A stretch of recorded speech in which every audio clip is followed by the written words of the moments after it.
thrown his way. All right.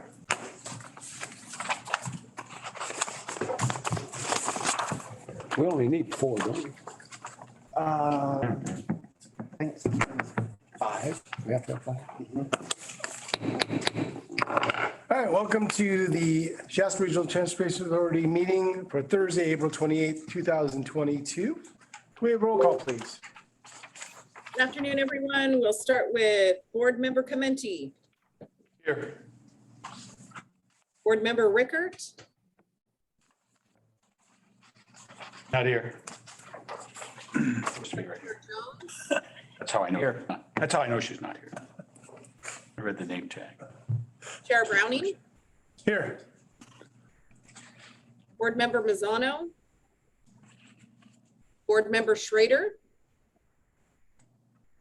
Here. And Board Member Watkins. Present. And actually, if we could hold on just a moment, Mary Rickert will be joining you.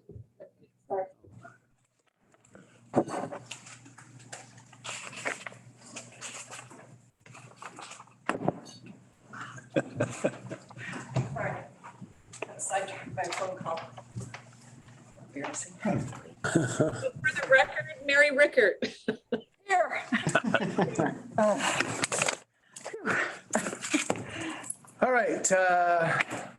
Mr. Watkins is going to lead us in the Pledge of Allegiance. Please stand. Please join me. I pledge allegiance to the flag of the United States of America and to the republic for which it stands, one nation, under God, indivisible, with liberty and justice for all. Thank you, sir. I got a phone call from that Pat Minder. Did you get one? All right, Sean, staff introductions. Yeah, I'd be happy to. Thank you, Chair Browning and everyone here today. New introduction here in terms of title, Sean Tejan, new executive director here at the agency. With us today, we have Dan Wayne, senior planner, Jennifer Paulum, senior planner. We have with us in the hallway here is also Kathy Early, senior planner, Michael Cooker, associate planner. We also have Amy Lindsay, administrative associate. Keith Williams is not with us today. He's at the California Capital. Pat Sakai, I'm happy to announce, is enjoying time at home, our CFO. They had their baby boy on April 7th. Mom and baby are happy. Jack Carlson is his name, and we got to see him a little bit briefly today. So she'll be back in a few weeks. So those are 2 introductions for today. Thank you. All right, move on to item number 4, public comment period. This is the time set aside for citizens to address the board on consent agenda items or matters not on the agenda within the jurisdiction of the board. By law, the board cannot discuss, take action on matters not on the agenda but may be scheduled in an item for a future meeting. All right, we'll move on to the consent calendar. Move approval? We have a first for the consent. No, I would like to you want- pull one item. I'd like Sure. to pull 511, which is the executive director of employment agreement, to have a discussion on that. But we could approve the rest of them first. Okay, so I'll amend my motion to approve all but item number 511. I second that. Okay, all those in favor? Oh, roll call vote, call. please. Sorry. So that was a first by Mary and a second by Greg. Yes. We will start with the roll call vote. Board Member Commenti, Yes. Board Member Rickert, Yes. Board Member Jones, Yes. Chair Browning, Yes. Board Member Mazzano, Board Member Schrader, Yes. and Board Member Watkins. Yes.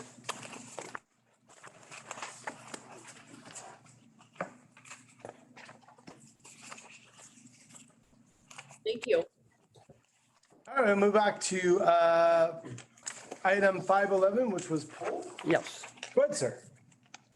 I read the staff report on 511, and after I read it, I didn't see any compelling reasons to make a change. There's 2 items that it would change. One is the administrative leave policy, and the second one is the expense allowance for the executive director. So I'll do the expense allowance first. The expense allowance is just a token amounts $50 every 2 weeks. And I think that it is a benefit to the executive director to have a little bit of money that they want to have some donuts someday if he wants to bring flowers in. I think it can make him look good. It's not costing us hardly anything. It's $1,400 a year maximum, but he doesn't have to spend it. And I think Dan used it in the past. And I just think it's a tool that the executive director can use to make SRTA more family. So I would like to keep it. I asked Sean about it. He said that last week he went and bought some stuff and then he has to submit an expense account for it and itemize it. And if he has this, it's a lot easier to manage. So I just think we ought to keep that policy. It's in our policy. The only thing we're changing it in is in his contract.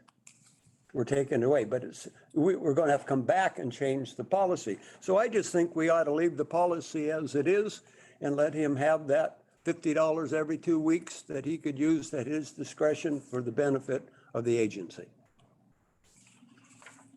Okay. Any other discussion? I have no issue with that. Is that in the form of a motion? Well, yeah, I'd make that, but there's two parts to this. So that was just the first part of Them 511. individually or Yeah. together? Okay, I'll move that one first then, that we retain the expense allowance per the existing policy. And I would second that. Sean, just out of curiosity, is that what was that the intent of what you would like things to be spent on, or do you have any other examples? So the examples that we have in there are, I think the staff report talks about those types of things, whether it's going to be for coffee with a board member or part of an agency as part of working together, a meals purchase for guests on an all-day interview. So for instance, we did do some job interviews this last week and paid for those. And they would submit a reimbursement for that as well. Or in the instance, we had Administrative Professionals Day this past week. And so we did get some stuff there to celebrate and appreciate our administrative professionals here at SRTA. That is how that works. Either, in my mind, either way is fine, whether you want to do it as an amount there. I would say you could have something where there's enough different days that I don't know if the amount currently, from my experience, whether it's going to equal what is in the policy or not. If I add up all the amounts currently in the policy, it is a $50 biweekly as well as $100 at January 1st of each year. So you'd be looking at a total of $1,300 the way the current policy is.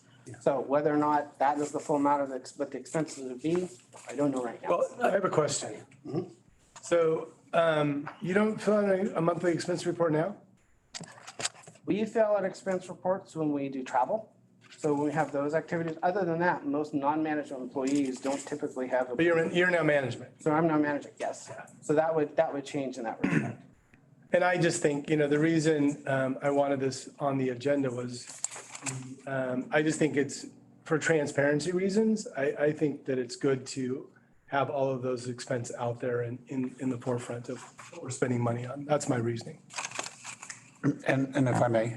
Yeah. So just for the record, this is a discretionary allowance that you specifically have to spend on things you feel are appropriate.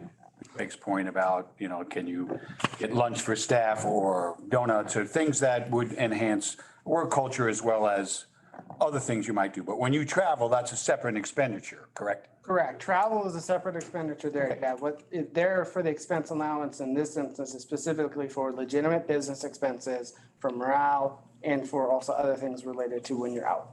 And he doesn't have to use it all. And if he has a major thing that he wants to have transparency on, he can still go and put in a claim and have it approved. But if he doesn't use it all, it goes on his check. No. Yeah, it does. Yeah, it does. Correct. The Oh, it does? way I read it is a biweekly amount. He was getting the $100 on the first check in January plus $50 every other pay period. And I'm still fine with that. You're the executive director. We're very confident that an additional $1,300 is not going to go to your head, that you're going to use it intelligently. I mean, that's appropriate myself. This is a tough one. So, and I see both sides of this one. I see, because Baron and I talked about it with Sean. And I can see for basically transparency purposes, so that basically every penny is accounted for. That makes sense.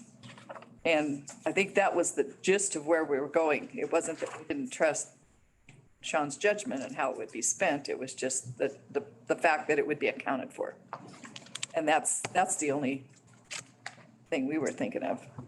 Well, the only disadvantage I see is that he's going to have to pay income tax on it, and I really didn't catch that point. Yeah. But when we come to these meetings, I get a cup of coffee, and I have to use Amy's creamer. And I thought if he had this expense, there would be some creamer in the refrigerator. And I could just say in my business career, my expenses were all covered, but I also got like a car allowance. Yeah. So but you're right, it was taxable income, but I took it and I paid taxes on it.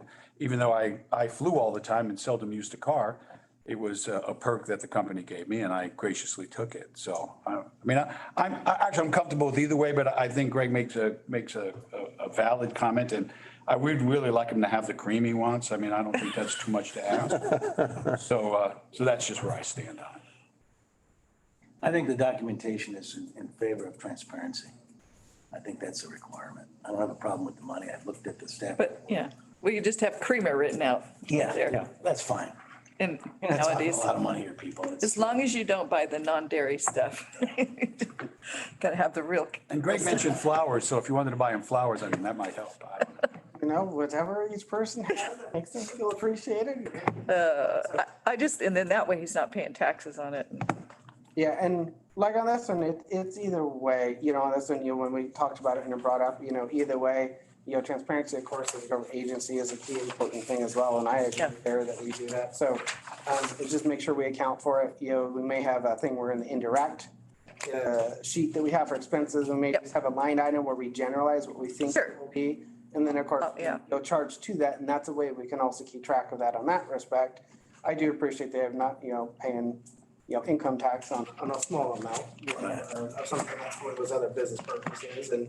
And either way, the directors have the leeway to think of those times of evaluations and birthday celebrations, other, supportive days for various staff or different things that we celebrate to be able to do. And, as part of the agency, supporting staff, so. It helps to build your morale. My God, we just had the first annual landfill open where the trash collectors had a 9-hole golf course at the dump.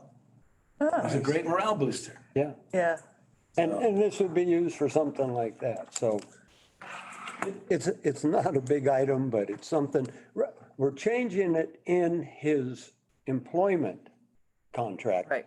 But we're not changing the policy. Correct. You would go back and We change would the have to go back and change the policy. So maybe what we should do is leave it the way it is. If we want to go back and change the policy sometime, we could change the policy and that would change it. But I think we're getting the cart ahead of the horse by just changing it there and later changing the policy. So I'll add one thing to that of what I understand from a human resources perspective there, that if you don't make changes, the existing policy is what would apply. So my next paycheck, I get a $50 stipend. So versus what I think the contract is trying to do is say that policy's on hold so that the HR, when they do payroll, will hold on to that and wait until the board has decided to revise the policy. If changes are made and then afterwards, then they would just go back to the start date of when they started and do any catch up there in terms of the policy. Don't we just need a motion to have staff bring us back a change in the policy, and then we'll vote on it? We would bring, It's not on the agenda. Right.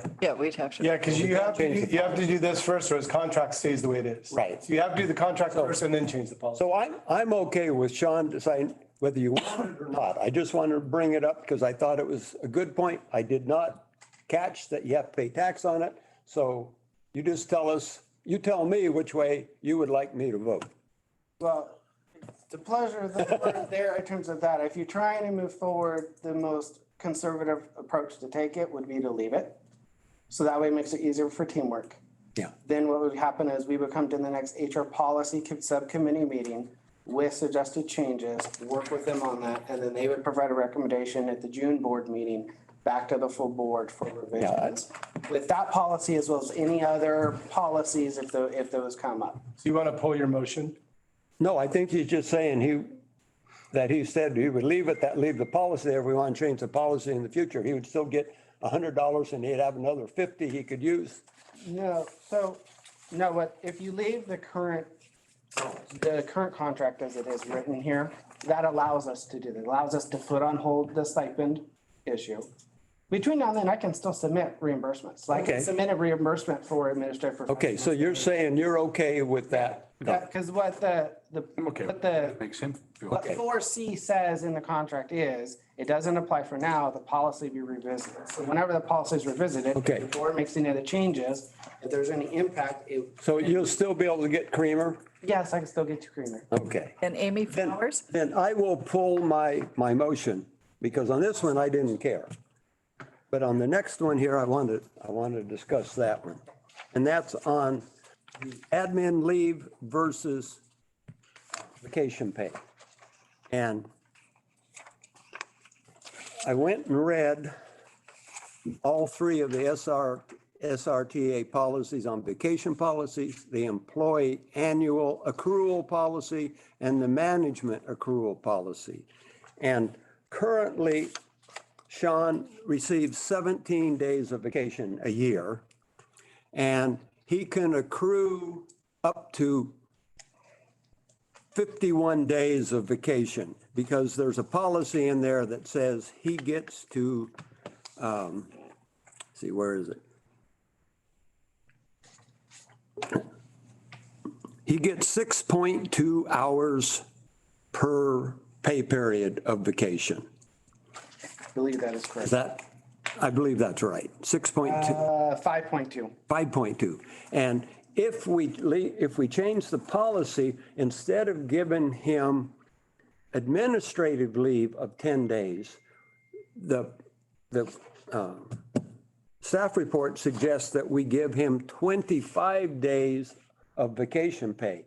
And 25 days of vacation pay, if he accrues that, and he stays here 10 years and he accrues his vacation pay, it's based upon, first is based on the 17 days. The way we're doing it, we're changing his vacation to 25 days, and the accrual is based on 7.7 times the number of days that you're allotted. I see what you're saying. So- You're talking about the payout if he retired and had all that in the. Right, so. I got you. 10 years, he could bank that, and he would check out, if, let's say his salary went up to 200,000 is what I used. He would cash out an extra $43,000 I got you. as cash. Right now, his total payout, if he saved all of his vacation, is about $40,000 is what he could cash out. So this change doubles the amount that he could cash out at the end of time. If we give him administrative leave, he gets 10 days of administrative leave a year, and there's no cash value to it. So at the end of the year, it's use it or lose it. And the intent here is that he's going to spend, like, he was texting me these sections of the policy last night, and I know that it was after hours. So the idea is that he's going to work extra hours on this job, especially being new, and he ought to have some other time to take off. But I don't think that in changing the policy, him or the next person who's the director could abuse this, not take the days, simply bank it, and check out with a big cash payment. So I would much rather leave it as administrative leave, which has no cash value. Otherwise, I think we're giving away SRT's money potentially catch. in the I future. like it. I'll second that. Yeah, I agree. Makes sense to me. Yeah, good catch. Okay. So we have a motion and a second then? Yep. Okay. We have a roll call vote, please? You bet. So we have Greg with the first, Barry with the second. We'll start with the roll call with Board Member Commenti, Yes. Board Member Rickert, Yes. Board Member Jones, Yes. Member Browning, Yes. Board Member Mazzano, Yes. Board Member Schrader, Yes. and Board Member Watkins. Yes. Great, thank you, everyone. I think to clarify for everyone then too, so we make it clear for adjusting and then signing the contract is that we'll be removing 4B as it is written in the policy, in the contract agreement, and the existing policies will stay. So we will not make any changes or come back to the board On the on the administrative. administrative leave. The administrative leave policy will stay as is. Yep. And everything else related to current vacation accrual for me still applies just as Right. it has before. Yep, the only thing that will come back to us is the 50 and 100, right? The 13. The stipend one. Yeah, yeah, yeah. Okay, Yeah. and Will come back to us. Yeah. yes. Policy change. So Policy change, yes. So also as part of the motion, we will change C to B, Oh, or 4C to 4B. yeah. Yes. That way we make. In your contract. Yeah, in there.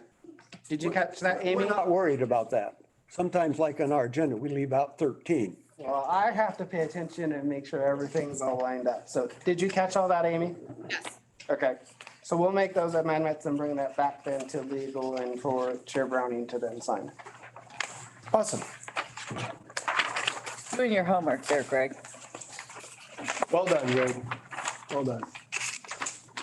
All right, that takes care of the consent calendar. We will now move on to the regular calendar, and we have the item number 8, the executive director's report. Okay, Michael, do you have that slide for me? Yes, one moment. Before we get there. So I look forward to serving with all of you and working together as we improve transportation here. Thank you for investing in me and in the agency and having the opportunity to serve all of you. Look forward to working with you all and your partner agencies and all the folks we've been working with, that I've been working with over the last 12 years and now in this new role. I'm looking forward to that opportunity here and going forward. One thing I did want to bring up just in the executive director report was that this past Tuesday, as part of our partnership and relationship to build efforts with our partners in the region and to secure funding for the Fix 5 Cascade Gateway project in the I-5 corridor, this Tuesday, Dan Wayne here, senior planner here at SRTA, went on a ride along with Aaron Cassis for Caltrans District 2 and a representative from the California Highway Patrol with Muse Trucking this past Tuesday. So they went and got into a truck and took video and also took pictures, and they drove up and down the I-5 corridor. Michael, is it possible to make that slide larger? Yeah, see what I can do here. Let's see. How's that?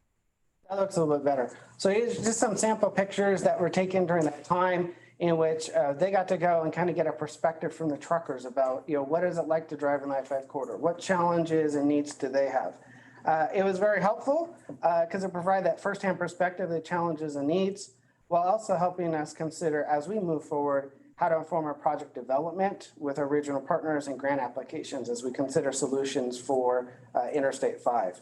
Topics of discussion included safety, signage and pavement markings, merge and ramp areas and truck parking. Very informative for our staff and for our partners. So just want to share that we had that opportunity and that will help us as we move forward to secure funding here in that corridor in the region. So that's all I had for an update for this meeting. Was there any discussion about the parking in the left lane in the future during storm events, snow events? I'm going to let Dan Wayne answer that question since he was there. We did not specifically talk about parking in the left lane. What we did spend quite a bit of time discussing was the need for parking in general, all up and down the corridor. A severe deficit of that. And that's something that we'd like to address on a larger corridor basis. Programmed in the overall work program is an intent to do a study of that, looking at I-5, not just in Shasta County, but in the North State, to see that where we can position truck parking to alleviate those concerns and provide advanced notification to the truckers too of when where they're available. Along that line, I noticed that PG&E's clearing crews are all parked in a big gravel area at Mountain Gate exit. So, you know, I think that's probably a private one currently, but they've sure made I mean, it wouldn't hold all the trucks that we would need to hold, but that is an area in the right location that might fit in the future. That's also used for emergency response personnel during the fires. Yeah. Because that's the helipad landing zone right across the freeway from there. The Right. issue you're gonna have with this parking in the left lane is California law requires you to move to the right. There's a red light coming up. If you've got emergency vehicles responding, they're gonna be in that left lane trying to get up there. They know not to be on the shoulder because you're gonna have people pulling onto the shoulder, and Yeah, it's a problem, isn't it? it's a huge problem. And if you're running code to get to an incident and somebody moves to the right because they hear the siren and you have conflict, the state's on the hook for that. You have to turn your lights off, go around that person, then turn your lights back on and continue to run code 3. So that's the problem that I see. We've talked about this before, this left lane issue. Caltrans will fix that. Yeah. Yeah, so the truckers are only doing what they're trained to do, and that's move to the right when that emergency vehicle's coming up from behind. It's a quick way to get a ticket if you pull into the center divider, let me tell you. It's dangerous. I'm sure Joe would attest to that. Yes, sir. Awesome. That's all I had. Thank you. All right, going to move on to item number 9, SRTA board members report on attendance at conference meetings reimbursed at SRTA's expense. And we'll start with the one on the phone. Kristen, do you have anything?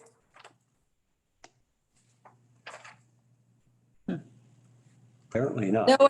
No, I don't. Thank you. Thank you. Joe? No, sir. Mary? No.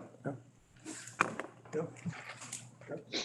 I do have one item I want to discuss, not about this, but just definitely that, I guess we have it at the end, so I'll wait. I have nothing.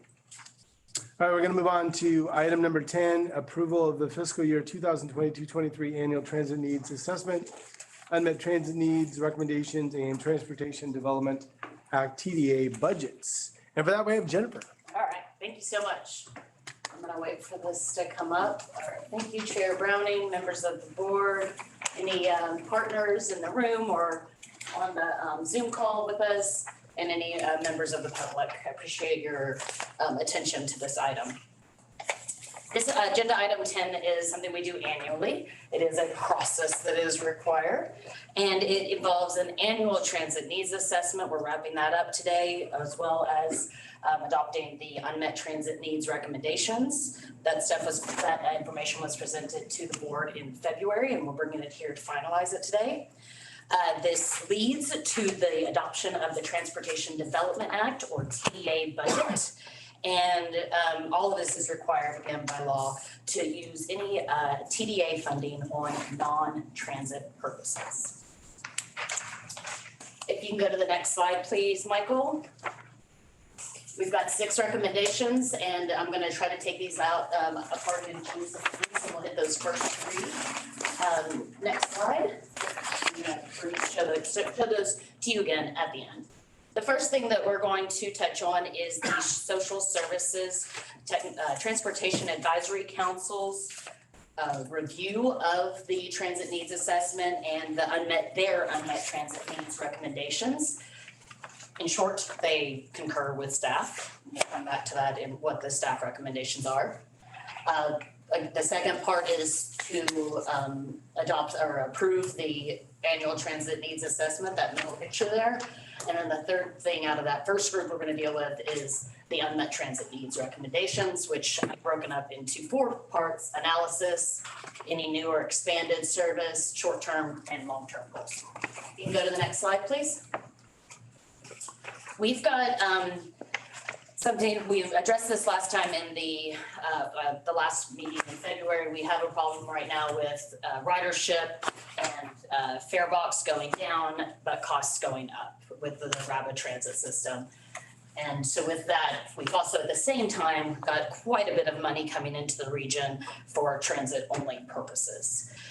That's at the state level and it's at the federal level. And with the new infrastructure bill that was passed federally, even more money is coming in. So this is something we're gonna have to address with decreased performance, but increased funding. It's very specific to transit. You can go to the next slide, please. With that, the Social Services Advisory Committee agreed with SRTA to defer any expansion of the Reading Area Bus Authority's transit services. So we're leaving the RABA service as is. Maintaining the beach bus, which is a special service paid for through the State Transit Assistance Reserves Funds, and continue with the on-demand Sunday transit service, which we've had going on for a few years now through the pandemic, and then we've got numbers coming back, ridership coming back. So maintaining those two, which receive funding from competitors and from grant sources, not solely from TEA. The analysis that we're recommending is to look at these things. They were presented again in February, but it's to look at recommendations that were in the long-range transit plan and recommendations that came from RABA, Reading Area Bus Authority, and SRTA staff. When things come up like the Veterans Administration Clinic and the home on Knighton Road, maybe we need to be bringing Airport Road, Knighton Road service back. Are looking at on-demand transit services such as the Sunday service. To see if we can expand that. So there's several here recommendations here that we are suggesting be analyzed over the next year as looking back at the long range transit plan during the RABA short range transit plan, which is ongoing now, and possibly also as part of the coordinated transportation plan, which is in our overall work program for the next fiscal year. Next slide, please. So that wraps up the first group of recommendations, staff recommendations for the board. And the second group deals with the Transportation Development Act. So we basically have said, we've done the transit needs assessment, we have our unmet transit need recommendations. And now with that, we can move to the Transportation Development Act budget. There's several things to highlight in this budget. I want to go over some of those with you. This is a very simplified table that we put in here. Attachment D of your staff report has a more expansive view of it. What's important to note in that is the projections of revenue have gone up considerably, both federally and at the state level. Related to the Transportation Development Act, they've gone up considerably, even during the COVID pandemic, and it's been surprising to us.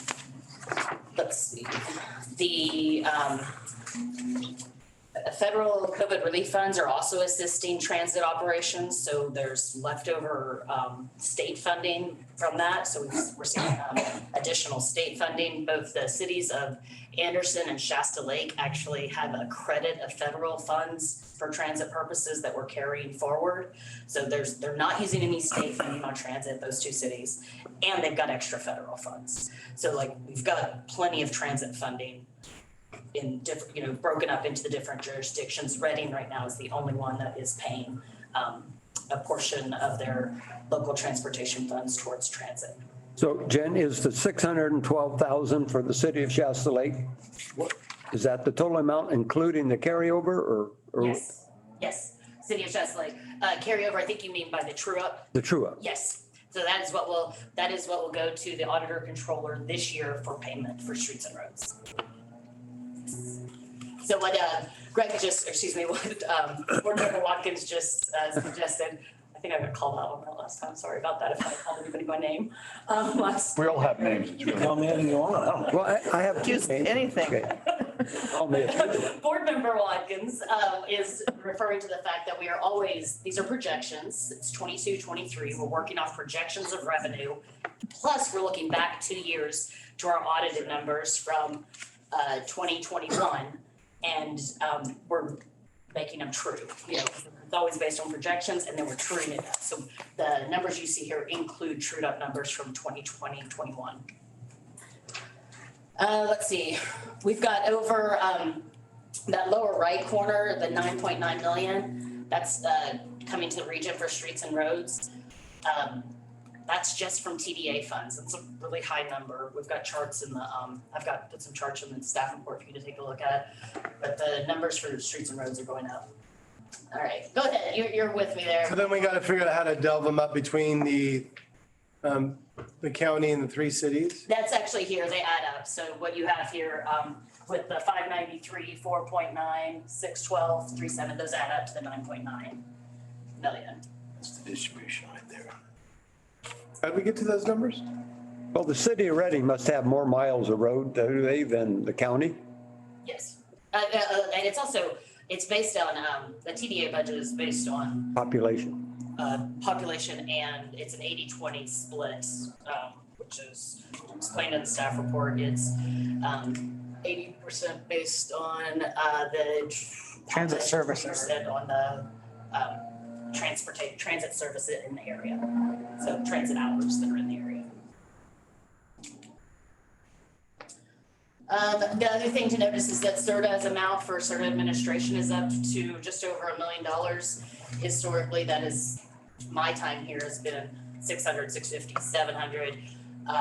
We're increasing it because we have hit our planning reserve funds and our building reserve funds from the emergency remodel of this building, and those are quite low. We had during the pandemic and during slumps, we had not taken money to repay ourselves for those, so we are looking to begin repaying those reserve accounts. Anything else in there? That's the zeros that you see under Anderson and Shasta Lake. Again, that's to show that they're putting zero TDA dollars towards the rapid transit system. Okay. Last, we're going to go back to the staff recommendations. Next slide, please. So we've got the SSTAC unmet transit needs recommendation, approving the document, the transit needs assessment and unmet transit needs recommendations, which staff developed. Authorizing the chair to sign a resolution, approving those things and following along with the unmet transit needs recommendations. And then the last three being related to the TDA budget. So approving the TDA budget, we've got payment instructions for the auditor controller, and then authorizing the executive director to make minor amendments to this. Awesome. Any questions? Great job. Oh, thanks. That was a lot to plow through. So, A lot of work. I appreciate the detailed work. You're welcome. And motion is second. So I'll move the 6 staff recommendations. Yes. I'll second. All right, we have a first and second. Did you grab those? Seconded. Watkins, then Mazzano. Great, thank you. We'll start with a roll call vote. Please. Board Member Clementi, Yes. Board Member Rickert, Yes. Board Member Jones, Yes. Chair Browning, Yes. Board Member Mazzano, Yes. Board Member Schrader, Yes. and Board Member Watkins. Yes. Great, thank you, everyone. Thank you. All right, we're going to move on to item 11, adopt a fiscal year 2022-23 overall work program. And Daniel, Mr. Wayne, sorry. That's all right. I like these ties. Thank you, Chair Browning and board members. So this is the third time you've seen the overall work program, or at least some version of it. And this is the final time, so we're looking to adopt next year's overall work program. And but the first time you saw it was regional planning priorities approved in December. We got draft work budgets that were presented and approved at the February meeting. And finally, we have the full and complete overall work program for approval today. We've got, of course, all of our core planning activities, all the stuff that we have to do, and then we have our region-specific projects that are included in the work program as well. Notable changes from the previous draft that you saw is just a couple items. One is the addition of a work element for the Pitt River Tribes grant-funded long-range transportation plan. as a courtesy to the tribe, we're incorporating that into our work program so that they don't have to convert their grant funds from state to federal funds, which can take 1.5 years to do. So we're just doing this as a courtesy for them, and our role is limited to administrative items such as processing invoices and so forth, and possibly a little bit of technical assistance as needed. Do they reimburse us for those Yeah, costs? so it'll basically be like we're getting the grant and then we'll receive the expenditure invoices I see. from the tribe's consultant, and we'll process I those. see. Yeah, so we're just kind of a middleman, and they're Yes. going to sign a subrecipient cooperative agreement, just like we do with the cities or the county or anyone else receiving funds. Great, okay. The other thing is we have what's called SB1 formula funded work elements. There's a couple changes there on 701.14. It now includes a zero emission fleet rollout plan, which is this is specifically for CERTA sponsored CTSA and Shasta Connect services. This is a state requirement. It's something that we have to do, and this is a perfect opportunity to use the SB1 formula funds to do that. The other one is 701.15, which has been changed from technical assistance provided to local agencies to develop grant-ready projects on the 273 corridor as part of that large planning effort that we're doing. We found an alternative funding source for that, which is part of agenda item 14 today. And so we changed the scope of work from that to a coordinated transit plan. The most recent coordinated transit plan that we've done is 2017, and it's time to update that document. So again, this is an opportunity to use SB1 formula funds to take care of that responsibility. That's the extent of any substantive changes to the work program as you previously saw it. Recommendations before the board today is to approve the OWP as attached, authorize the executive director to sign all the required certifications and assurances that need to be done, authorize the director to make administrative edits needed to obtain Caltrans approval, and to authorize the executive director to sign a new indirect cost allocation plan. We've because of all the additional indirect expenditures that we've had related to the building and to remote work and all these other things, that rate is much higher than it has been in the past. And so now we have a Caltrans approved rate of 130%, which before I think it was 103. Basically allow us to recoup quicker those indirect costs that we've experienced in this last year. So that's it. And We approve 1 through 4 altogether, as long as we make the motion that way. absolutely. I'll make the motion to approve, adopt fiscal year 2022-23 overall work program. I'll second. 1 through 4. 1 through 4, yes. All right, Second from Mary. yeah, we got a first by Mazzano, second by Rickert. Great, thank you, everybody. We'll start with the roll call vote. Board Member Commenti, Yes. Board Member Rickert, Yes. Board Member Jones, Yes. Chair Browning, Yes. Board Member Mazzano, Yes. Board Member Schrader, Yes. and Board Member Watkins. Yes. Great, everybody, thank you. Thanks, Dan. Welcome. Yeah, thank you. All right, we'll move on to item number 12. Approve a resilient Shasta extreme climate event mobility adoption plan. And for that, we have Michael. Yes, thank you, Chair Browning and the rest of the board. I am here to talk to you today about the Resilient Shasta Extreme Climate Mobility and Adaptation Plan. So a while back in the aftermath of the Carr Fire, we applied for and received a grant to fund what was called a Caltrans Adaptation Planning Grant. It was the last cycle. And we were awarded that grant, and it paid for the consultant to help develop this plan. The plan is a two-part plan, essentially. The first part consists of a vulnerability assessment. And then once we were able to identify what the anticipated vulnerabilities may be, we developed an adaptation plan to address those vulnerabilities. This is the same method that Caltrans has used in all of their districts to prepare their respective adaptation plans. So now we've submitted the draft final version, combining those two elements together, and submitted that for review to our various partners. We received some feedback, and we incorporated the requested feedback into the final report. And our consultant here, Chris Gillespie, is going to present on what exactly is contained in that final report that's being presented for your approval. Chris? Thank you, Michael, and thanks everyone.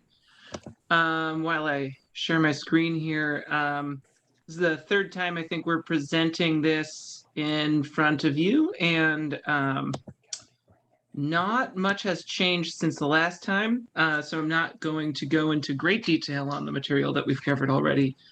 However, just really quick project overview. I'll highlight some of the key findings, and then I'll highlight the changes that we've made since the last version that you saw due to partner feedback, and I'll leave it open for some questions. As Michael just ably described, this was the overall plan of the project. The first phase was a vulnerability assessment, followed by an adaptation plan. And then the third phase, which is now complete, synthesized those two components into an overall mobility plan.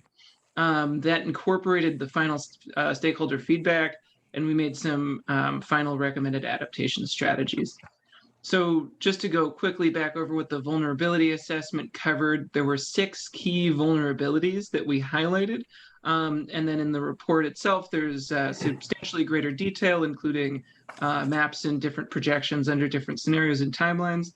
However, the key vulnerabilities at the high level remain the same. The number 1 on the list is wildfire. I think this won't come as much of a surprise to anyone in the room. However, wildfire is projected to grow both in severity and probability over the Shasta region, especially in the central, north central and central parts of the region. Evacuation planning, one of our most consistent findings is that evacuation planning is a very important role for regional agencies. And should address key mobility gaps in the region. Projections of an extreme temperature are also very significant in the region. It's obviously already a hot region in the summer, but projected changes to temperature are going to increase the frequency of extreme heat waves substantially. As are projected changes to extreme precipitation events. The actual changes to overall precipitation are not so significant. However, the projected change is expected to concentrate that precipitation into fewer, more intense events. That contributes to flood hazards, as well as the potential for landslide hazards, which we explored, but not sufficiently to make a strong finding of vulnerability in any specific locations. So circling back to wildfire, this is what I mentioned. This is a projected change by going A, B, C, D from the historical experience to the early part of the 21st century. This is a central year of 2025. Then by mid-century in C, and then by the end of the century in D. And the color essentially corresponds to what's called the decadal wildfire probability. That just says once every 10 years, what's the likelihood of a large wildfire. And I believe that's a size over 100 acres, or maybe 100 hectares, I'm sorry. So a substantial wildfire. And as you can see, the projection for probability just escalates rapidly due to increases in temperature, reductions in soil moisture, and forest regime change. So then we looked at some of the adaptation goals. Evacuations were the highest priority adaptation goals that we highlighted. And I won't go through all of these here. They're all in the report. However, focusing on planning for evacuations ahead of time, ensuring that everyone in the region is evacuated, and also running evacuation drills, either as tabletop exercises or as real world drills, are all recommendations in the report. Some of the additional recommendations for mobility are included here. We also identified advanced evacuation notification information systems as a potential opportunity. Additional adaptation goals outside of the evacuation space focus on collaboration to improve and accelerate clearing of hazardous fuels by the sides of roads. Roadside ignitions and roadside fires are both unique hazards and should be addressed comprehensively. The I-5 shutdown traffic management plan is another approach that's addressing extreme precipitation events when you get snow events shutting down the highway. The management plan would look into options for how to prevent the large truck backups, obviously, that impinge traffic on that route. Integrating extreme temperature hazards into complete street planning would focus on things like bus shelters and shade provision. Evaluating unknown flood risks is especially important. There's substantial parts of the Shasta region that do not have FEMA flood hazards mapped, so they don't actually have any specific mapping of historical flood hazards, let alone projected future flood hazards. And that also applies for the dam emergency flood risks. That data, as far as we were able to tell, is not something that anyone in the county Office of Emergency Planning or Emergency Management has had access to, nor the Sheriff's Department. So ensuring, while that's not necessarily a SRTA task, that is certainly something that is a key vulnerability that should be addressed in the region. And then finally, the Highway 299 corridor landslide hazard assessment is another opportunity to better understand what the risks are there. This picture here highlights a landslide just to the west of the Shasta region on 299. However, how far those landslide hazards exist into the Klamaths going into the Shasta region is unknown. And finally, I just wanted to highlight some of the changes that we made in the latest version of the report. We made some changes to some of the adaptation recommendations. We merged some recommendations about advanced evacuation notifications into an existing recommendation rather than a standalone one. We removed some recommendations that assigned SRTA roles that SRTA couldn't actually fill. Additionally, we clarified the roles of appropriate agencies. Each of the recommendations features a text box that highlights who the responsible parties and potentially responsible parties are. And we clarified some confusing language that had been highlighted by various stakeholders. One was all cause evacuation plans. That just means referring to evacuations for any emergency, not just wildfires. We also replaced the term clearinghouse throughout with advisory group and resource for regional partners, which is really the intent of the recommendation one. So that being said, if I'm happy to take any questions or address any additional issues. Thank you. Thanks, Chris. Chris, can I get you to stop your share too? Yep. Thanks. And before we go into the discussion, I just want to highlight that there is a considerable amount of funding that is becoming available for these resiliency measures, highlighted at the bottom of page 2 on the staff report. And adoption of this plan will help put us in a better position to seek out those funds to help the region. Michael, Mark Mazzano here. My apologies for getting you some of that data late. I thought I sent it to you last week. That's my fault. I shopped this with Caltrans, who had no comment. They were fine with it. I shopped it with the Highway Patrol, who had a couple of concerns, evaluating evacuation bottlenecks and secondary access constraints, evacuation drills, including contraflow traffic management conducted that would also have to include the dispatch centers and supervisors. And then I-5 shutdown traffic management plan.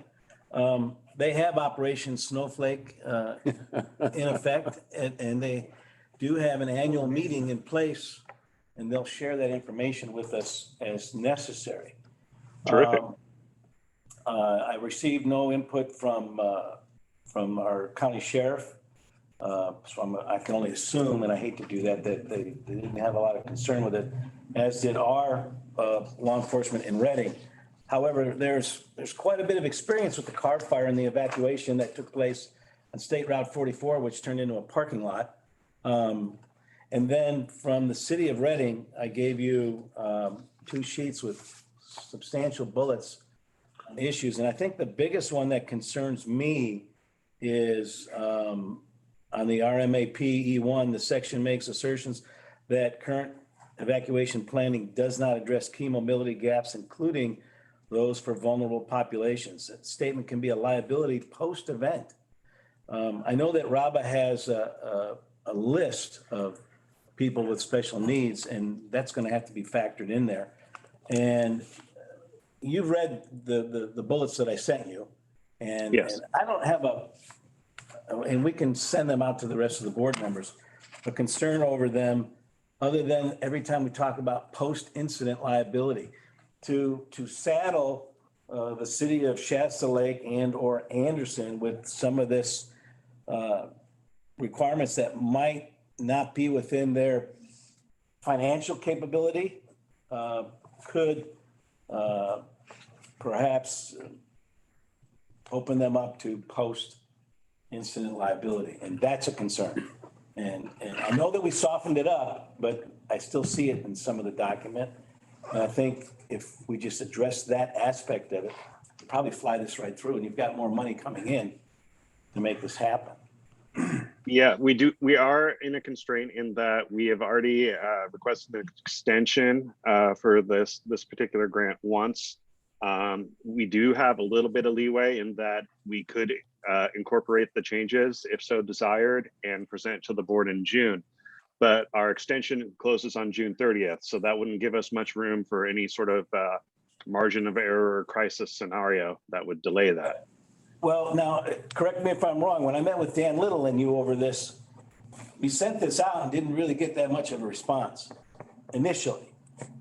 We've sent it out. We received, we had good conversations with some of our stakeholders, including a considerable conversation with, I believe it was the undersheriff and head of the Shasta OES. We sent it out to all of the partners and heard back from the city of Shasta Lake, and we incorporated their changes. And then we have the feedback that you've required. Right. So my recommendation would be to, since we've got just a little bit more time, I don't think we have to go any further than what I gave you here recently. Perhaps we provide those comments to the rest of the board, incorporate them into this document, and let's just get it done. I've read all of the recommendations from the city, and I would defer to your expertise on them as to whether or not we include them. But I think they're all valid and bear review by the rest of the board. Yeah, I'll add one thing to that. I think that what we can do, with getting them is we can definitely attach the comments as part of the document and everything.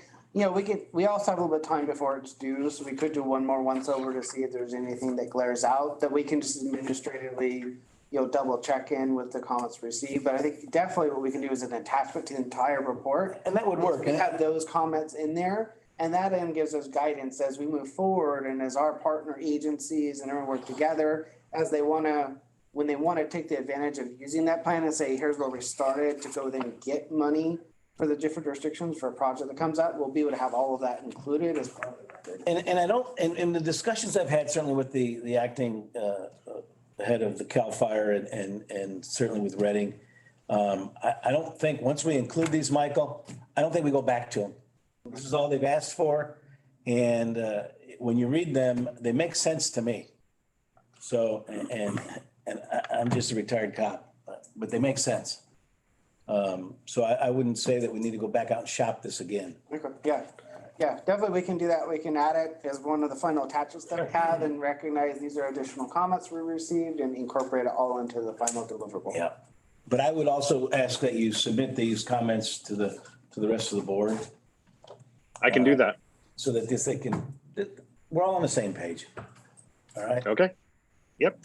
Other than that, it was a great report. I certainly enjoyed the time I spent reading it 3 different times. So just to clarify, is the board taking any action on the recommendation of the staff report at this time? Are you wanting to make a motion to? Yes, I'm willing to. Opt with the additional With the comments? additional included? comments attached, yes. And I could second that. Chair Browning, Yes. this is Chris. On that comment, thank you for, Mark, for bringing up several of the comments and doing the work that you did.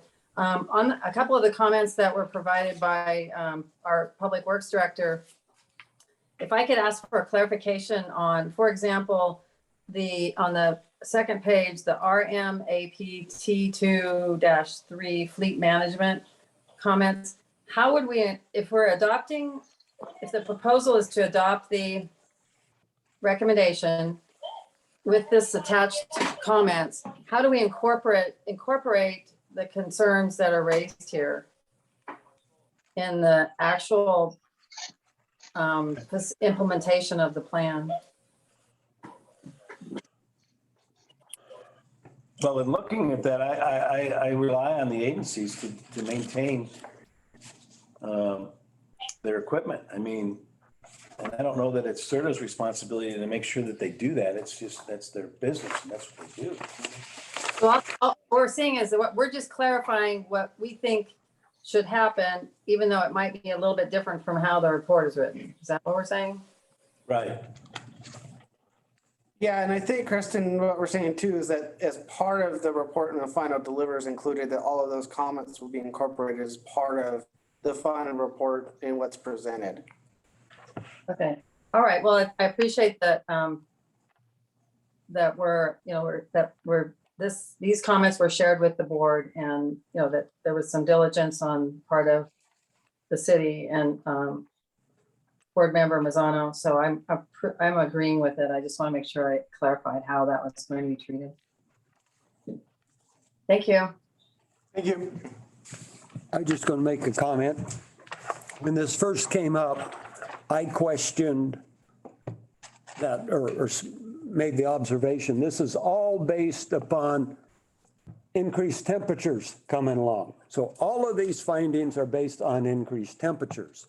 I sent in a link to a very insightful website that had great graphs showing that starting in 2022, we're heading for a cooling time.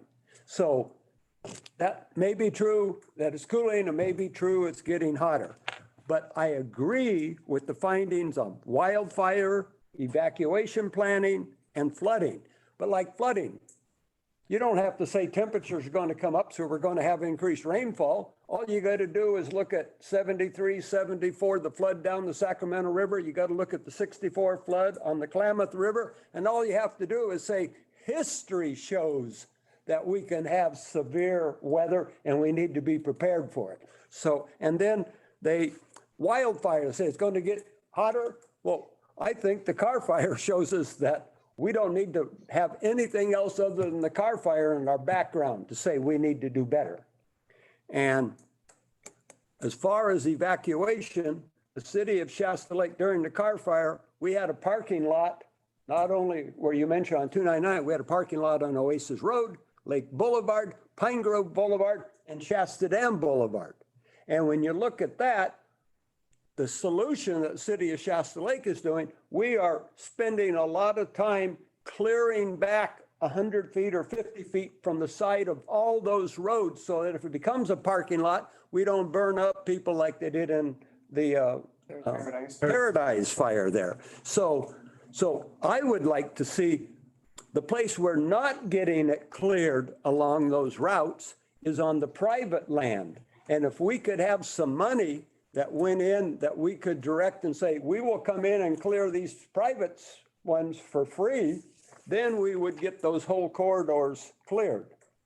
So that would be the place to really direct some of the money to the cities and to the county and to Caltrans. We just stood up the last supervisors meeting 2 meetings ago the Shasta County Fire Safe Council, which is going to go after that roughly $2 billion in funding. Not, obviously, we wouldn't get all of it by any stretch of imagination, but that's where that funding would come from, just for that. Right, and that's it. And so this report is justifying the need for that. My only real just comment is it's based on increased temperatures, and I think we can base it strictly on history.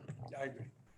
And I don't know that that's a In the significant. geographical makeup of this area. Oh, yeah. That would be my argument is that. Like we just had a little fire, Flanagan fire, a month and a half ago.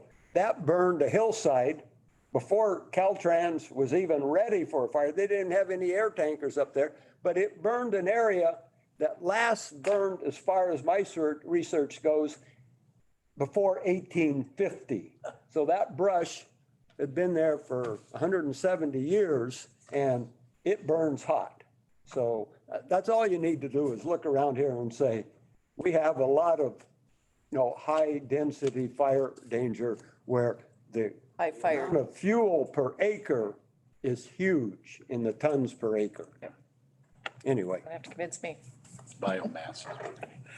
Oh, yeah. Don't get me started on biomass. No, I won't. That's why I threw it out there. You're just trying to get me going on biomass. Throw it. But, and a lot of people don't realize we had in the 1800s and like 60, we had a couple of years of drought, and then it was followed by huge amounts of precipitation to the point Shasta Dam wasn't installed yet. But the Sacramento Valley and the San Joaquin Valley completely flooded. Right. And, that was how many years ago? 106, well, quite a 150 years ago, it's 160. You just don't know what weather's going to do. One of the things, Michael, that was in the recommendations from our city was also, the report recommends having discussions with the large landowners, certainly where we have roads going through their ranches and whatnot. And that could be problematic in that could be an intensive staff undertaking, but with additional funding, we might be able to make that happen. So that we don't have that situation where we're trying to evacuate through an area and we've got the fire coming on both sides of the road and we're burning people up as they try to evacuate. So that is a concern, but that is a substantial task. Some of these ranchers don't even live in the area. Well, and part of the problem is, I know in the Shingletown fuel reduction project, they had, and Whitmore too, they were talking about, I was at an Oak Run meeting the other night. They were talking about that, they were doing these fuel reduction projects along the road, and then all of a sudden you get a property owner that refuses to engage. And so then all of a sudden you got this big mass of vegetation that he doesn't want to let anybody on his property. So it gets complicated. It's very challenging. And that was addressed as one of the bullets in the could be a challenge. Can't always. One nice thing about the report, going through it, we've kind of gone through this process and, now it allows us to also play the game a little bit with the federal and state agencies, right? So not just for SRTA, but for all of the jurisdictions. So they can pull off from this plan and be able to pick and choose when the timing's right, when the funding's available. We're keeping track of, funding at the federal level with the most recent Infrastructure Investment and Jobs Act, that there is additional funding that has been thrown in for resiliency planning and those types of things. So having this plan in place now at least ready is for any of our partners to be able to, tie to the plan. And then as the guidelines come out and as we find out what funding's available, most of it appears to be competitive funding. Then there's the opportunity to, for any of the different departments to take advantage of that. So that is one nice thing too that we have with approving this plan for the future. And with this plan, the current supervisors can go and go after that funding using this plan for the fire safe councils and other cities and municipalities. What I was going to recommend is that Michael touch base with the Shasta County Fire Safe Council, just to get to know the various, and they now have a director, they've hired a director. So just to touch base with them, and, they're working on the CWPP, and don't ask me what that stands for right off the top of my head. But anyway, they're working on the community action plan or working plan, wildland working plan or something like that. But anyway, so just to connect with them and maybe just find out what work they're doing so that you're not reinventing the wheel, because they'll have a lot of that information already on hand. So. Yeah, we tried reaching out to them several times, but this was back when the pandemic was going hot and heavy. Yep. And so it's possible that Tough. it just got missed. They've really- And I should, Yeah, they've increased capacity and the ability to probably have more people to be able to talk to you too. So that'll help. The terrific. Fire Safe Council, like in the city of Shasta Lake, they've gone down to the point where side roads, they're identifying which side roads need to be cleared for fire breaks. And so that's getting down to the micromanagement area. Literally. And so we need that because they have really looked at it in the past. Yeah. I agree. And Maintenance. I should add that I believe all the recommendations in this report are phrased as should consider. And so it's my understanding that there's probably very little liability exposure to that. That said, I'm not a lawyer, so I defer to those with a higher pay grade than me. But we have one on staff. All right, we had a first by Mazzano, a second by Rickert. Can we have roll call, please? Vote. You're muted, Amy. Gotta get through the meeting. Darn it, sorry, guys. Board Member Commenti, Yes. Board Member Rickert, Yes. Board Member Jones, Yes. Chair Browning, Here. And yes. Yeah, which is it? Board Member Mazzano, Yes. Board Member Schrader, Yes. and Board Member Watkins. Yes. Great, thanks, everyone. Michael, excellent job. Thank you. Thank you. Thank you. Yes, thank you. Thank you. Thank you, Mark, for doing the extra work I know you Yes. did. Yes. Thank you. All they haven't. We appreciate that. All right, item number 14, approve COVID Service Transportation Block Grant Program Fund Projects. Kathy. She's my old buddy. Kathy? Oh, I'm sorry. I thought she was in there in person. Let me promote her to panelist. She's at her desk. Don't think so. I Yeah, don't- she's coming up. She's from Bernie, you know. She moved down here. Known her for like 30 years. Kathy, your camera isn't on. You'll need to turn it on and unmute yourself. Thank you. Can you hear me now and can you see me? Yes. Yes. Okay, perfect. Good afternoon, Chair Browning and members of the board, partner agencies and members of the public. This is item 14 on your agenda, which is the approving of the COVID-related surface transportation block grant program funds. Now, when I developed the staff report, I focused on making it one page. So hopefully no duplication of information, but if you don't hear what you need to hear in this presentation today, don't hesitate to ask me. So basically, in 2021, Congress passed the CRISA, which was the Coronavirus Response and Relief Supplemental Appropriations Act, which provided states COVID relief funds. And to California, an amount was apportioned to the regions. SRTA received $2.2 million of those funds. And however, it was parceled into two different components, one for amount for the Regional Transportation Improvement Program, and then a second amount that was going to be passed through as Surface Transportation Block Grant Program funds. So the $1.4 million that was passed through the surface or the State Transportation Improvement Program was programmed in December by your board in the 2022 Regional Transportation Improvement Program. The remaining amount through the Surface Transportation Block Grant Program is $855,186. Of that, SRTA made a preliminary commitment, 500,000 of that for the Fix 5 Cascade Gateway project within the 2022 Regional Transportation Improvement Program. So basically, and the intent was to try to enhance and foster the ability to get match funds in there to make the project itself competitive for Trade Corridor Enhancement Program funds. Funds like that, which were used for development of the I-5 Reading to Anderson 6-lane project, or RASL, that's just been completed.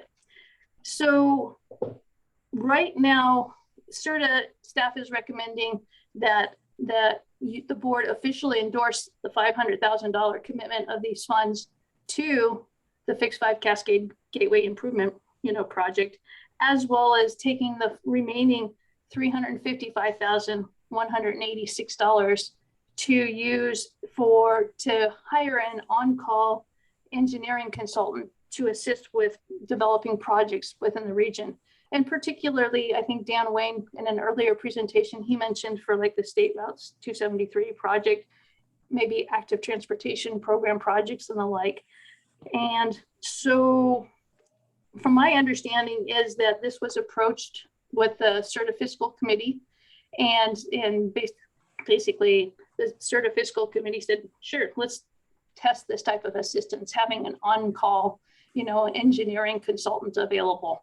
So today staff is recommending that the board of directors approve taking that remaining $855,186 of 2021 COVID Surface Transportation Block Grant Program funds and make it available first and foremost $500,000 to the Fix 5 Cascade Gateway project, and secondly $355,186 to the on-call engineering consultant contract for project development. Do I have any questions? That sounds good to me. I move approval. I'll second. Thank you, Kathy. Thanks, folks. Roll call vote, please. Just to be clear, that was Mary, and who was the second? Mazzano? Mazzano. You guys really sound the same. Okay, board member. Okay, I'll change my voice. to the next one. Hey, That and I can't see whose lips are moving, so. Okay, board member Commenti, Yes. board member Rickert, Yes. board member Jones. I'm sorry, I didn't hear that. Yes. Yes, thank you. Chair Browning, Yes. board member Mazzano, yes. Much better, much better. board member Schrader. That was a nice presentation by Kathy. Thank you. And Mike, yes, for a nice, brief, succinct report on one page. Yeah. Easy to And understand. finally, board member Watkins. Yes. Great, thank you, everyone. Thank you, Michael. Thanks, Kathy. Okay, we're going to move on to item number 15, approved resolution of the 22.07, authorizing the executive director to enter into a joint powers agreement with Caltrans to develop the State Route 273 comprehensive multi-model corridor plan. Michael. Thank you. Hello again. I'm here to talk to you about authorizing our executive director to enter into a joint powers agreement with Caltrans to develop the comprehensive 273 plan. So just to kind of refresh memories on this, I believe it was last year at this point. Yeah, it was definitely last year. We applied for state grant funds in kind of a partnership with Caltrans to address the 273 situation. And there was a limit as to how much one could ask for on these particular grants. It's a large corridor. And plus we weren't sure, if both parties would get awarded or whatever. So we chose to divide it up into two sections. And so SRTA applied for $500,000 in a strategic partnership grant to fund the north section, basically the dividing point being near the Rancheria. I think it's Rancho Road. And Caltrans applied for $500,000 to look at the southern half from that section. And that was from the special studies program. It turns out that both of us were successful. We got the funds. And so now, in the interest of simplifying the planning process and reducing overhead costs, we're proposing combining the funds so that we can procure a single consultant and kind of just simplify the whole process.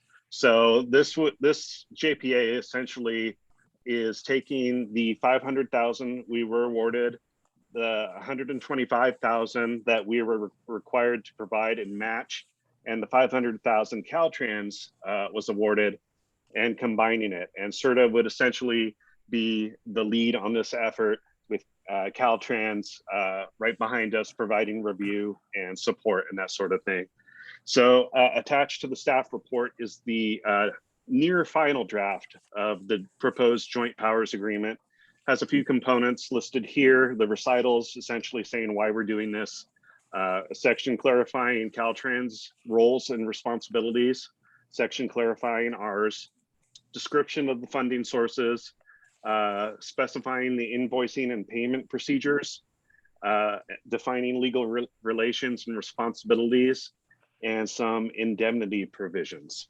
So what we are recommending is that the board adopt the resolution attached to the staff report 20-07, delegating authority to the executive director to enter into a joint powers agreement with Caltrans for the purpose of developing the SR 273 comprehensive multimodal corridor plan, and authorize the executive director to provide certifications, assurances, and other requested information to Caltrans and make administrative amendments as needed.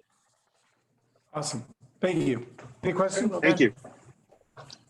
All right, we have a motion. I'll make a motion to approve staff's recommendation as outlined in the staff report. And I'll second that. Second that. Did you get that, Amy? Yes, we have a first by Joe and a second by Mary. Yes. Great. So we'll start with a roll call. Board Member Commenti, Yes. Board Member Rickards, Yes. Board Member Jones, Yes. Chair Browning, Yes. Board Member Mazzano, Yes. Board Member Schrader, Yes. and Board Member Watkins. I think I'll say yes, but it always seems that I get to come last. And maybe people want to know how I vote, so they'll know how to vote. Well, you're only last because you were the chair last.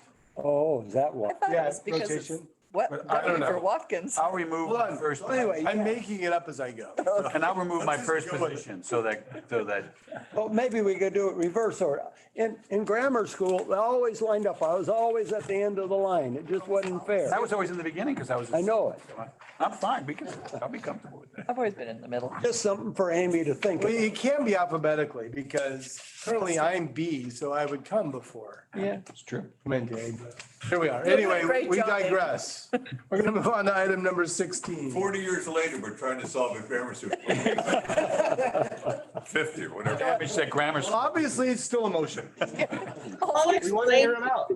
I'll find I'll a have good to therapist for your grade. Sure now. Good. Good. We'll send you our counseling bill. Yeah. All right, we're gonna move on to item number 16. Authorize technical service agreement to prepare the State Route 273. Did we already do that? No, that was a It's different one. it's pretty repetitive. Yeah. Okay, they're related. Multi-modal corridor plan. Yep. Hello again. We didn't want to delay the start of this process any further. So I was directed to go ahead and prepare an RFP and get that out there. So as soon as the JPA was approved, which was in development for a while with Caltrans, that we could pretty much kick off and start. And so this is a really important measure. 273 is perhaps the most significant corridor in the region other than I-5, and it's certainly one of the most challenging and complex. So we wanted to make sure that we get it right.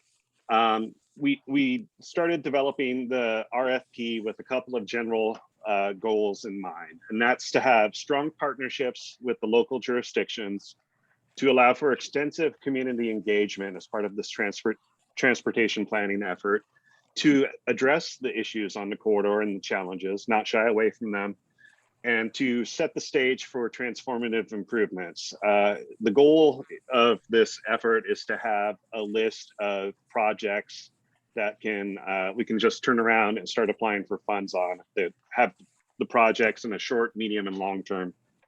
So first step to develop this process was I drafted the scope of work. I kind of fleshed out the scope that I submitted on the grant application, based it on the Caltrans corridor planning process guide, so everything would align with their internal procedures. And I circulated the scope of work for partner review to the local jurisdictions for their feedback. Once that was done, I developed the request for proposals and circulated that to the jurisdictions for partner review. We received 4 proposals. We've established an evaluation panel to rank the proposals using consensus scoring. And that panel consisted of representatives from the public works departments of the city of Anderson, city of Reading, Shasta County, two SRTA staff members, and 2 Caltrans District 2 staff members. And after reviewing the proposals and a little bit of discussion, we came to a consensus.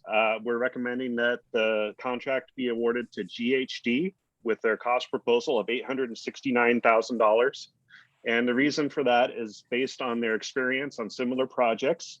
The project manager for their effort led a similar effort on Old Redwood Highway in Windsor, which has a lot of the same attributes as 273, goes back to the same era.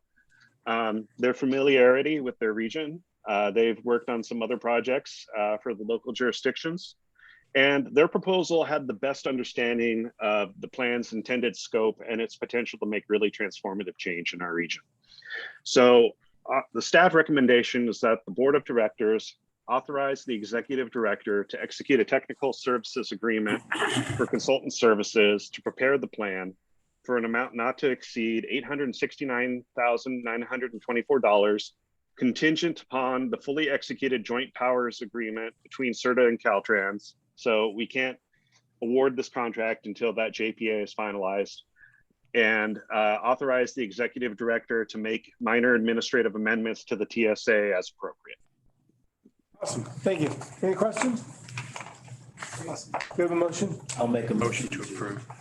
Authorize technical services agreement to be prepared for the State Route 273 multimodal corridor plan. Mazzano first, Clemente second. Can we have a roll call vote, please? Board Member Watkins, Yes. Member Clemente, Yes. Board Member Rickards, Yes. Board Member Jones, Yes. Chair Browning, Yes. Board Member Mazzano, Yes. and Board Member Schrader. Yes. Thank you, everyone. Thank Thank you you. for making Watkins Day. Yeah, We appreciate that. I hope you felt heard. Right. All right, we're gonna move on to item 17, receive an update from Caltrans on state highway projects. All of this to wait for you for last. So you actually should feel the worst. You're screaming louder than Watkins. Used to have a name, my name's Eric Orr. Like you said, we're right in the middle. Yeah, right in the middle.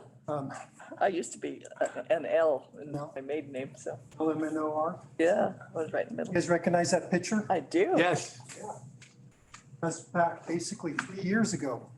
Wow. And there's the SRTA team. The reason why they were at the Razzle groundbreaking, as you know, we're partners in that project. You helped get funding, and so did we with Caltrans. We partnered together. There was probably about 7 sources of funding, including shop funding, which Caltrans directs. So we repaired existing things out there. And then the other funds was to widen the highway. We called it non-shop.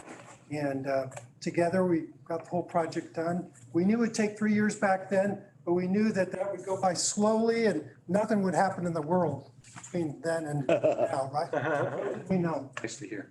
In back of my mind, do you remember the groundbreaking ceremony and what we had out there? We had the band from Anderson High School. I think I saw pictures of you there, right? I'm still in there. Oh, you're in there. Okay. Yes. And not only that, we had hot rod cars of the era. Yep. And so, hey, what are you gonna do for the ground or for the ribbon ceremony, since you did such a great groundbreaking ceremony? And what came up was, well, we can't get together and do anything because of the pandemic. Things have changed right now, as you've noticed. So what we did prepare a video that's on YouTube right now. I'm gonna show it next. And unfortunately, Dan Little was camera shy, so he did not be a part of it. But you never know, maybe Sean would like to be in it. We could always have him. You gonna Photoshop me in there? So the big question is, are you gonna be able to hear things? This is, I don't know if Michael can get this. Can we hear the sound? Yeah, did the sound come through? Do you want me to go ahead and start playing? Yeah, go It did ahead. not come through though. I'm not sure the sound came on. Is there sound now? Yes, there is. Michael, we're not getting sound. Yeah, I will wasn't sure if the sound was going to play through, so I apologize for that. Is there, That was a good project. I think, if you look on your audio options, there's a share function where you can share sound. Can you try that? On MS Teams? He's going off of Zoom. As it goes. What'd you say? He's going off- I remember that section bad. That's our director, Dave Moore. Sorry that you can't hear it. That's okay. I'll try and read. You can just add lib. We can look it up on YouTube? Yeah. It's on Okay, YouTube. perfect. We can share it with everyone afterwards too. Yeah. We kind of wanted this to be a, when we started the project, it was all about the delivery. We delivered the project in basically 6.5 months to get it designed, right-of-way environmental clearances. And then the following 3 years have been construction. So this was more geared to what we did during construction. Are you ahead of schedule? We're done, I know. So does that mean you're ahead, you ended with ahead of schedule or right on time? right on time, basically. He's talking about partnerships with everyone. Are you having a ribbon cutting or something? This is. That was it. This is it? This is it. This is good, is it? No party, huh? No party. That's what they told me. We were trying to plan the party and then we were told we couldn't. We cut his funding Because of the pandemic. parties. Oh, yeah, that's right. No, that's in. When were you told that we couldn't? $50 a month, we can do it. Was that told by your, that you were told that by your people? Caltrans? Because, I mean, Shasta County didn't really close, so you were told that by Caltrans? Yeah, well, when we were planning this was around October, November last year. Oh, gotcha. Remember, things were still very tight at that point. Yeah, there's a big surge going on. What was the total price on that? Why don't we just skip to the next slide? We'll go through the numbers on that. Okay, right there. The total price was 160 million, construction was 132 million. And we have 100 million SB1 funds, that's the gas tax. We couldn't have done the project without SB1 funds. We had been looking for funding forever, kept getting told, well, maybe next time. And with SB1, when it came along, we were one of the first projects awarded with SB1 funds because we were ready to deliver. And then the SHOT project, as I said, that's what Caltrans contributes. And even that had SB1 funds, and of course, STIP and local, and was 14% of the project. And we also had TCEP, that's some SB1 funds, Trade Corridor Enhancement Program. That's the same funding that we're trying to get for Fix 5 Cascade Gateway. Took us 3 years and 7.5 miles. Next slide, please. Can I ask, who are the main contractors on it? That Dave was Shea. Dave Shea. Local. Okay, this next slide, and you can interrupt me anytime you want. We have certain projects continuing, adding 6 lanes on I-5, started with Cottonwood Hills down there. Like Sunset Hills, you mean? Yeah, no, this is, as you climb out of Cottonwood. Oh, into next, Anderson. That was the Right, to first one. the The Cottonwood. first one. First one, right? Yeah, oh, I see what you mean. And then we had the South Reading 6 lane, and that came from basically Bonneview interchange, cleared about 44, if you remember that. Yep. By the way, we were able to get what was it called? AB1 funds on that. It seems like every time we did a project, there came a grant funding source available. And of course, the Razzle project. And then finally, the Fix 5 Cascade Gateway. If things go as planned, we should be finished around 2026. By the way, the project cost is now around 90 million, not for the construction capital, not 70 million. And if we do all those projects, we'll have 22 miles of new 6-lane freeway, plus a little extra mileage there from Oasis Road up to the city of Shasta Lake. Yeah, we'll count it. I think that's about 3 miles or 1.5 miles. I'm not sure, one of those two. Is it the cost of concrete, labor, everything is increased by 20 million? Okay, the reason why it's more is because we've added some more scope to the project to Okay. make it more competitive for grants. For Okay. example, I think we talked about this in the last meeting, how Right. I'm putting ZEV chargers at the CHP way station. Makes it more competitive, and also their costs are going up with construction inflation. Next slide, please. And so right now you have these maps And that's the main reason I'm here is sharing with you what we're doing. And there's 3 maps that you have. The first one in the orange is the construction projects coming up. And then in the blue, I think, let's call that purple. We have design projects and the blue is planning projects. Planning projects is the future, you know, what we want to do in the future. We haven't obtained funding yet. The design projects, we have obtained funding. And of course, construction projects are what's going to happen this year in construction. We had a big Razzle project, one of our most expensive projects, right? Well, unfortunately, if you look this year, we don't have very much happening in Shasta County. There's really just 2 projects that we know. We're going to go through that. Now, there's a lot of other projects. If you go to the next slide, you can look through those projects and some of them might be in areas. You can go, oh, what's this project? What's it about? And so go to the next slide, please. The next slide. The very bottom of the list there, you'll see project managers, and you can kind of use the key there and see whose project it is. So if you have questions about it, you can call them directly, or you can call me directly too, and I can get you the information. You can email me, whatever it takes. We'll get you the information on those projects. Eric, I wanted to thank the project manager who reached out to me. That was really good. Oh, good. Any question on the Number, recycling project? And number 2, the Cypress crossing fence, that's finished.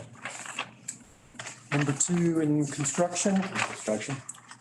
might be, I saw him putting it up. You can't get under there anymore. oh, the fence. Yeah. Yes, a lot of these are started and finishing. For example, Razzle's on there and it's done too. He did that same thing in Oasis. There's quite the family living up under the Oasis crossing.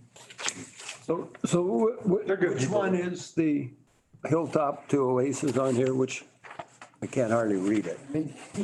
Really discriminates against the elderly. Right. I gotta go like this. Hilltop to, is there a number? Read it. Yeah, you got magic. 5 Cascade. It's purple. It's purple. It's the second one in purple. Always loved. I'm really sad though. I didn't. Maybe we have a different. Yeah, I don't know. How about these people, It's only 64,000, or is that, oh, times 1,000, 64 I can see from here, we're million? that's 64 million. got a different numbering system apparently. It was 70. Who you got on sign there? The hilltop, I don't see that. So that's what we were looking at. Isn't that the one that goes up You know, it's just above to Shasta Lake? He must Yeah, have seen. to Oasis, 65 million. Does he live up Dersh? Oh, this is the Fix 5 Cascade Gateway. Yeah. That's the project we've been discussing. And of course, that number's a lot higher. He must have noticed it. I will show you 2 projects that are coming to construction of note. If you want to go to the next slide. There it is, South Market ADA project. Did you ever read that book when you were young? I think where the sidewalk ends. There it is right there, the sidewalk. Good start. You ever been walking there, you go right into that big cut there, same on the other side. What we're doing on this project is we're improving all the ADA issues with the sidewalks. We did this side in 2015 and now this side in 2022. So you'll see new curb ramps out there, associated drainage improvements, and also traffic electrical with the pedestrian signals. Look at all the crack sealing on that road. Yeah. I buy my gas there. That's a restaurant right there. And right next to it's that gas. You just took away my fun picture I was going to show. Oh, okay. But the mission's right across the street from there. And I'm surprised every day or I'm down there, the number of homeless that are in wheelchairs running down the Exactly. road. This is an area that definitely needs improvements, and we're glad that we can put these in. For example, this, how are you going to put a sidewalk in here? The only way you can do it is take down the slope. So the next page is going to show, so as you go on the sidewalk, we're going to be putting in a retaining wall here. It's probably going to be about 13 feet high at its highest. And we're going to try to continue with the retaining wall theme that we had of the Dana to downtown. with the bicycles on the wall. We've talked to locals about it, City of Reading, and they like that idea. And not only that, but this, you might think it's a bike lane, but it's technically not. It's for parking. And we're taking the whole parking area and turning it into a bike lane. Not the whole parking area, but the area where we need it just for the bike lane. It'll be turned into a bike lane on both sides too, not just the one side. So there'll be no parking along 273 there then? That's correct. But if you look, there's really only one location along that corridor where people habitually park on the road. Most of the businesses have parking, but I'll tell you, I pulled in there recently and it's hard to get back out. But Greg, we're getting rid of cars by 2030, remember? That is true. Yeah. I patrolled that section of Good thing. the highway when I was assigned to the Reading area for the highway patrol, and you don't need parking on that street. No. It's just dangerous. Just a little bit north of there is the parking areas talking about where, and we've talked with the business owners on that, and they've agreed to. It's technically not their parking, if you know what I mean. Right. But at the same time, they understand it, and they sign contracts for us to do some right-of-way improvements there. So we've talked with all the business owners, and they all know it's coming. Fortunately, and I've been on other projects where people have to lose parking that's theirs, right? Yeah. And it's really a difficult situation. But in this instance, it's not. There's just a few locations that are traditionally used for parking along this corridor. And it kind of dovetails in with the Highway 273 corridor, what we're trying to do and improve multimodal. So we're kind of the first ones there with this project. The pavement, by the way, 2029, we'll be fixing, and that and also other locations. It's called the Reading Downtown CAPM project, and we have been working with SRTA and also City of Reading to discuss other streets improvements. We're talking about putting a bridge over 273 to get to the ballpark? One person brought that up. One person. Was it him that brought it? Sim. Well, we're connecting all that with bicycle right away and stuff, and that's a tough spot right there, at the intersection of Cypress and Market. We'll be connecting up to other bike lanes, but from Cypress through when it turns into Pine, that area is not getting fixed until the Caltrans, not fixed. When I say fixed, they're not adding AD or complete street features until that next project comes in. The next slide, we'll go on. There it is. There's your gas station. Yeah. $3.74 a gallon, I might add. This is 2019. And this is kind What is the price? Could you read that? $3.74. Yeah, 374. $3.74. in 2019. What happened? It's still the cheapest diesel in town. Yes. And this also gives you a feel for what it'll look like, because this is what we did in 2015. And then let's go to the next project. Oh, by the way, it's about a $3 million project. This is the other project we're doing of note. Here is, what do you notice? There is no shoulder. Again, we built Highway 273, but we didn't put a shoulder here. I think the reason why they did it is because they told bikes that as they cross Only Creek Bridge, you could get on the frontage road, that's the word. But at the same time, cars have a need to sometimes use the shoulder for safety. So what we're doing is we're putting a shoulder here from Only Creek Bridge, just behind us in this picture, all the way to Clear Creek Road. Pretty simple project. And what they do is when they drift off that onto that shoulder, then they overcorrect back to the left and go across and take a head-on. Right. You know how many of those I've worked in the years I've up here? Too many probably. Yeah, the shoulder's gonna be an amazing attribute there. Yeah, because sometimes your tire will catch on that. So really, that's all of the few big projects that we have this Great. next season. So I'm going to introduce two other projects just so you know that they're coming. Next slide. The Bernie and the Lake Boulevard projects. Next slide. So Bernie CAPM, again, we're doing mainly pavement treatments. Fixing a lot of the ADA deficient sidewalks and ramps. Next slide. This is what we're doing. I'm not going to read it all. You can kind of see what we're doing. It goes from Hatchet Mountain to Johnson Park. Wow. Curb ramps. That's good. A Lot lot of culverts. people really walk in Bernie. I don't know what it is about Bernie, but there's a lot of walkers in Bernie. I don't know. Get ready for what is- 2030, no cars. Yeah, head of the curve. Planning ahead. And I'm not the project manager, that's Clint Bergenpass. You have his name on your handouts there.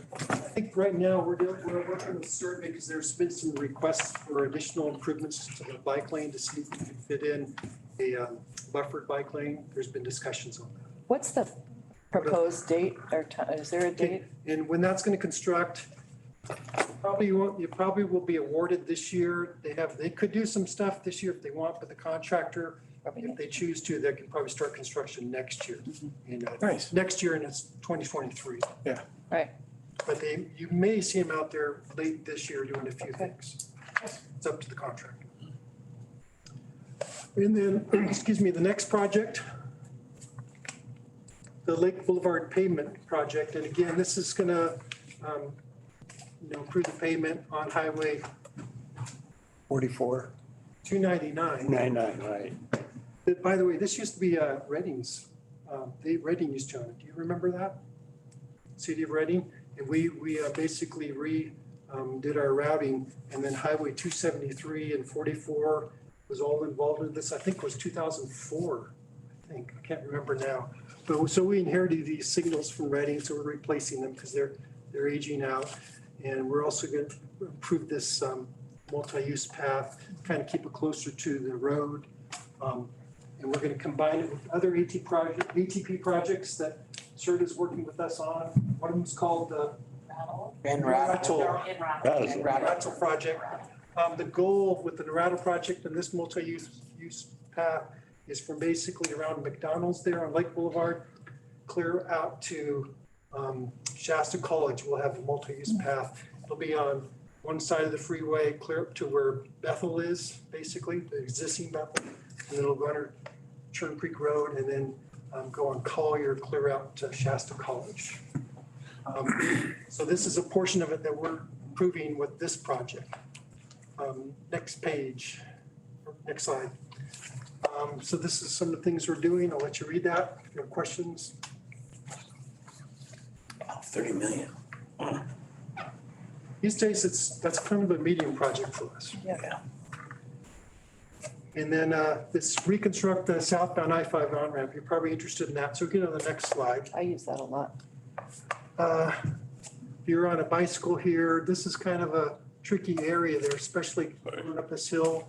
And can't really see traffic coming. So part of this project is going to reconfigure this on-ramp in this area with a tighter radius. So traffic will have to slow down.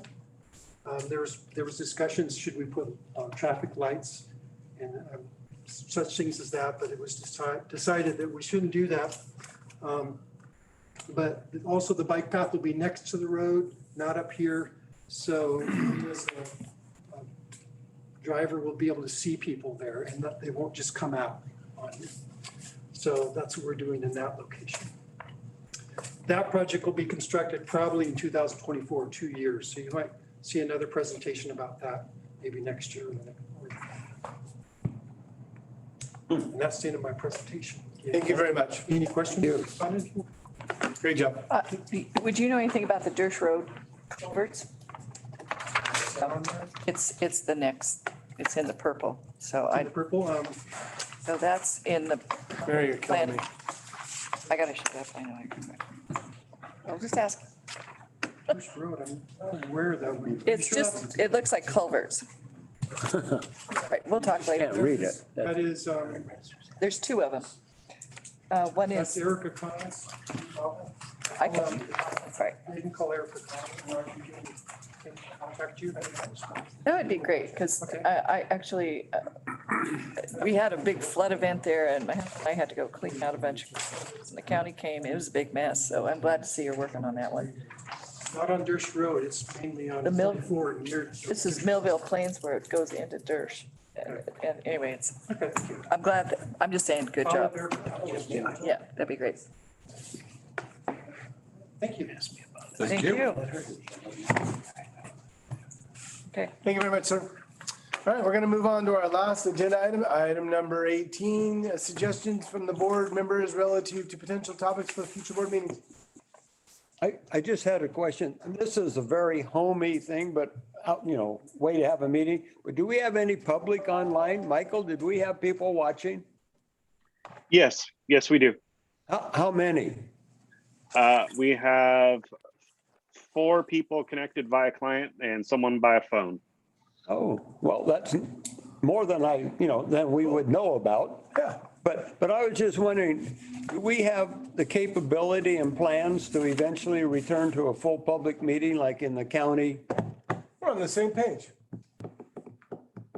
Yeah, Though your last names, the letters are very different. Yeah, we're at the Opposite ends. ends of the. Yeah, but we're Yeah, together. it's- You and I'm a B, and we're thinking the same. So it's a circle. Because we used to have a fair amount of people that would come and watch, and like a presentation that Eric just put on. Yeah, no, it's, They would like to see that, and I guess the 4 people saw it. I would like to see us go back to the county building and have a regular meeting. Yeah. That's exactly what I was going to bring up today. So one of the things we've had with part of it depends on how the board wants to move forward in terms of the outreach that we do and how we manage our meetings. It probably will be something that we can figure out, probably not by the June meeting, but definitely by this fall. I know Chair Browning had mentioned that. So one of the things that we've adopted is we're using the functionality of Zoom. We can record the meetings. It's available to be recorded and provided to the public. People can listen in also on social media, et cetera. That current setup that we utilize right now is not supported by the county chambers. The way it is currently set up, during the various different ways they implemented their technology. One thing we can do with them is to see what is set up and if there is a way to record the meetings to be able to have some of that function. They have that capability. Yeah. So, yeah. They can also post it live because we watch the supervisors. Right. So they wouldn't be able to have Zoom of other people coming in to make the presentations? So at one point, they had said that Zoom was not something that they could use. The other tool that They could watch it, but they couldn't see. participate. We couldn't have that ability for people to call in like we have had. So it's been some time since we've actually met and talked with them to see if they've changed anything. So what we could do is we could get back in touch with the folks that manage the chambers, see what's possible, and then see how we could bring that back to. Well, even if it isn't possible for them to come in with Zoom, it might be better to have a public meeting, even though 1 or 2 people can't come in via Zoom. Obviously, how we did it previously. Right. The meetings are, of course, subject to the Brown Act, and when COVID came, everybody Right. screwed around with the Brown Act. But I think, and you don't know how it's going to change, but I think the best practice is to go back to the Brown Act requirements, follow the Brown Act, and if you want to have anything additional to that, you can do that. Right. But start with the basic of. Yeah, do everything. Yeah, do everything the Brown Act requires, and if you want to do Add Zoom. other stuff too, fine. Yeah, because we're still here because we think we have to have Well, Zoom. in the language in here, Yeah, and it's terrible. in my opinion, all needs to go away, and we should work it out with the county and be in that facility in June. Yeah. And our staff should be there and not going. And not coming in on Zoom. Right, I mean, they're in the building. The Yeah. staff should be in here presenting and not on a TV when they're in the building, in my opinion. And we were in. I can see it's easier for them to push next page. Yeah, but he does it anyway. I know it, Yeah. so. So what we can do is we'll get with the county, see how things are set up, see how we get back to that. We'll work with the council as well to make sure we're following the Brown Act and whatever is Well, currently. you might even see if it's possible for the next meeting and not. Yeah, no, we'll look in that and see what's Okay. Agreed. possible. And if there's changes, then we'll update that. And I know Chair Browning, also you mentioned some changes to language on the. But yeah, I mean, most of this language, until further notice, all that needs to go away. And the fact that this is not a public meeting, that, it is a public meeting. And it should represent us as public.